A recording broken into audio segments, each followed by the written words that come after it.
Hello, I'm Amanda and you're watching Random How To. In my last video, I showed you how to easily and cheaply make a kombucha SCOBY just by buying one bottle of already organic and raw kombucha.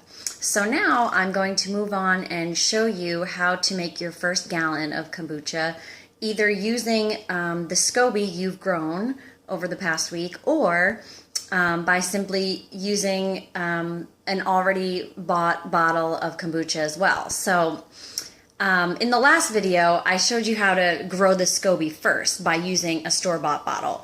And in actuality, you can make your first gallon of kombucha and grow a SCOBY all at the same time by using one bottle of already store-bought kombucha. So in order to do that, I'm going to show you what you'll need. So in order to make 1 gallon of kombucha, you're going to need a small pot, sugar, 8 tea bags, filtered water, and either one store-bought bottle of kombucha, organic and raw, or if you took the time to just grow a SCOBY first, you'll need 2 cups of kombucha already either made or from your bottle that you use to grow the SCOBY and the SCOBY. First thing you're going to do is fill your pot up to almost the top, I would say. This pot is a little bit small compared to other sizes, so I usually fill it up right to about there for a gallon. But if you want to be precise, you can measure out I think it's 14 cups of water for the gallon because 16 cups is the full gallon, but you're going to use either a bottle of store-bought kombucha or 2 cups of already made kombucha or, like I said, from the bottle. So you're going to need 2 cups of kombucha and 14 cups of water to begin. So I've turned the water on high. I'm going to let that heat up here while I unwrap my 8 tea bags. So these tea bags are just regular old black tea from Aldi. It's $1.89 for 100 tea bags. I know some people are super anal about like using organic black tea, but I never have, and my kombucha has come out just fine. So I'm just gonna unwrap all these 8 tea bags and put them together here while the water heats up. Get everything ready. All right, so I got the 8 tea bags here. Oops, that one lost its head there. So I'm just gonna like string them all together here so that it's easier to control when you put it in the water. And then I'm going to measure out a ½ cup of sugar. I use Florida Crystals organic raw cane sugar. I'm pretty sure you have to like don't use like refined white sugar. I'm pretty sure that, I don't know what the rules are for that, but I always buy this sugar, so this is what I'm going to use for that. And what we're going to do is we're just going to wait for the water to heat up. Now, some people say to let the water boil all the way, but I don't, because it just needs to be hot enough for the tea bags to become tea. So we're just going to wait here for a minute for that water to heat up, and I'll be back. And by the way, there's one very important thing that I forgot to mention you'll need if you're going to make your own kombucha at home. I have these glass jars. So I'll just show you here. It's like, so for example, this one here, it's a gallon and it has the spout. I found this at Goodwill for like $1. But I've also found them at Walmart that look like this. They're like, there's 1 gallon with the spout. I have like 4 of those, so I can have, you know, a bunch going at the same time. But I also have this random, here's my big 3 gallon. I don't know what this must have been like some kind of flower pot or something at one time, but I found it at the Goodwill for like $1 too.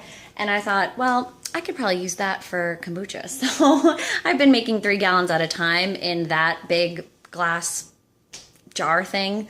And you'll see here I have like another one here that's fermenting. But so yes, you will need some kind of, I mean, if you want to do the full gallon, do that, or, you know, whatever size you can find, I guess. But I would definitely try to go for the gallon. You can look in, you know, like I said, Goodwills, thrift stores, might be able to find them, even at yard sales and stuff. I got pretty good deals on mine, but like I know in Walmart, like for example, right now, just randomly in almost winter time, they sell for like starting at like $8, you know, a piece. I got mine for like anywhere from $3 to $5 and even less. So, but you will need some kind of container big enough. It doesn't have to have a spout, but it is a lot easier to just get one with a spout on it, because I'll show you in another video. But once the kombucha is done brewing for the week, it's just easier to get it out into the jars you want to either do a second fermentation with, or, you know, just put it right in the fridge. So anyway, forgot that little very, very important piece of information. So I just wanted to add that in. Okay, and now we're back. The water is definitely ready, so I'm going to turn it off, and I'm going to dump in the 1/2 cup of sugar, and just take a whisk here, if I can get it. And I'm just going to whisk the sugar into the water until it becomes nice and clear and dissolved. Just going to give it a good stir.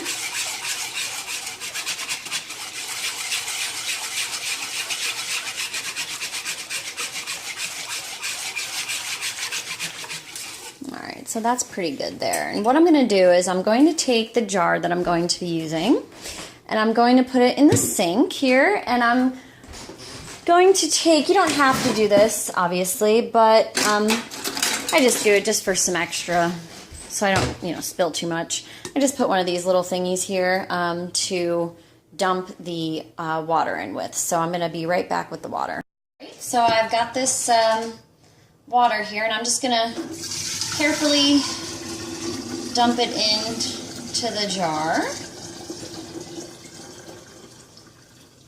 Okay, get that out of the way, and I'm going to take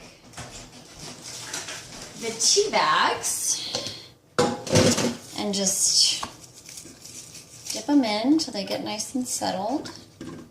There we go. So just give it a good dip here.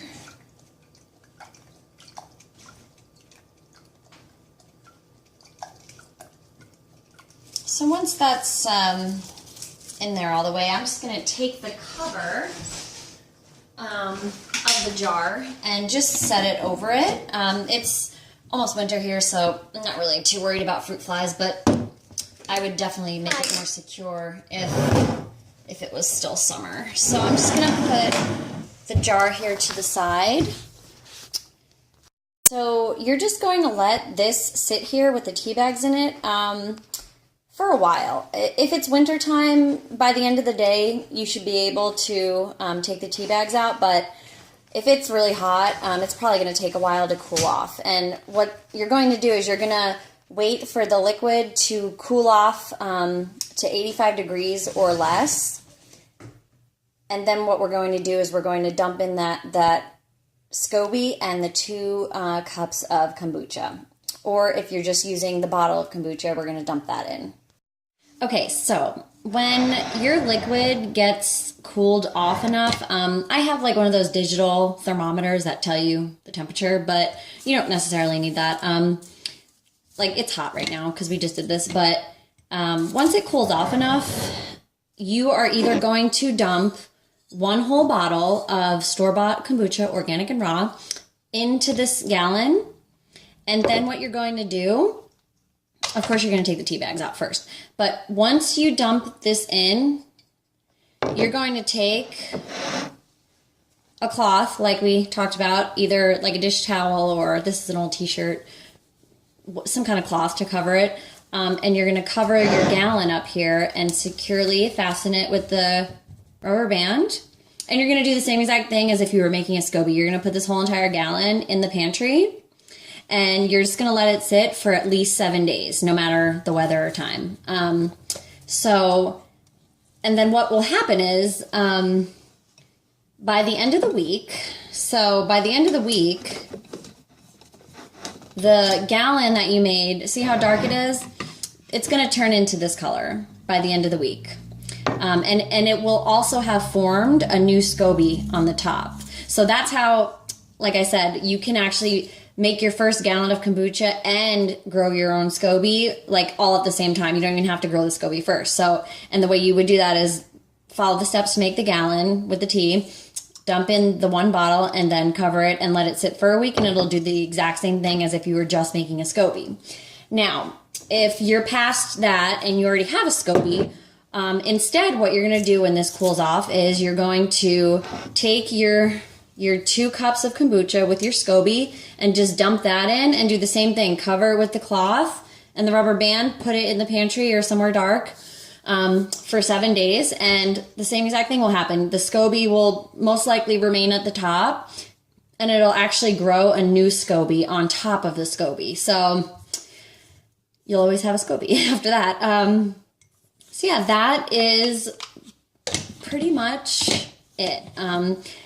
So now that you know how to make the gallon and make the SCOBY, in my next video, I'm going to show you how to do a second fermentation. So if you've ever had kombucha from the store, it probably had some kind of flavoring, which is delicious. It tastes great. I always flavor my kombucha. So, and that requires a second fermentation. So when my 3-gallon random glass jar kombucha is ready in about 2 more days, I'm going to make a video on how I take the 7-day fermented kombucha and get it ready for a second fermentation to flavor it. So I hope you'll join me for that, and thanks for watching.